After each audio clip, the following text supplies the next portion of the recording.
Coming into this class, I expected the same ultra-liberal trope of the environment and immigration that I always heard, but with a convoluted twist. Poetry.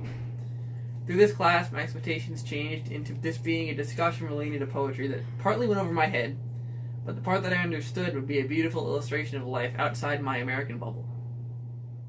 So I assumed that because this class was the poetic sustainability, something that I've never really heard about before, that I was going to be like super hippie and something that I've never really seen before, because in AP Lit I was super used to reading like Wordsworth and very classical romanticism poetry and poetics.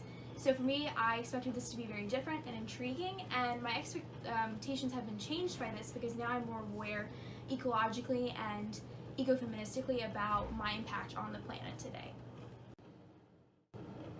I expected at first for us to talk about things very one-sidedly in a sort of nature-y, hippy-dippy kind of way, but then as the class developed, I kind of developed an appreciation for, one, that perspective, and the fact that we talked about all different perspectives about this topic.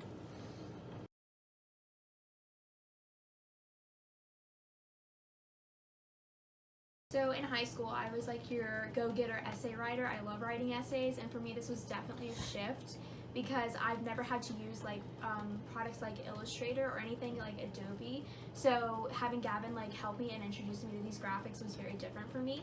And then also the textual analysis was also quite different because I had to go in depth to a level which I was not used to, but it's also more familiar for me in that it's textual regards.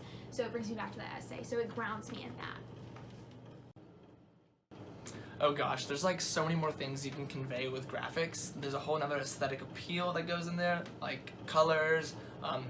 There's still arrangement on text, but like there's more to arrange on a page. I feel like you have more diversity, and you can express those sort of feelings that you don't get to express in text, while also expressing those same textual feelings. And I think there's just a lot more to go there when it comes to emotions involved, and just like general like aesthetic pleasing. There's so much more that can be seen so much more clearly and accurately through a visual than through something that's just a collection of words on a paper.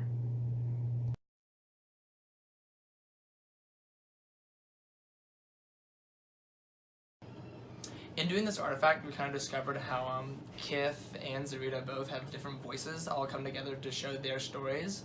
And by doing this research and showing our results on this and like the frequency of different narratives and different voices, it kind of showed how like their lives are a conglomeration of other people's lives all together, which has been shown in these texts.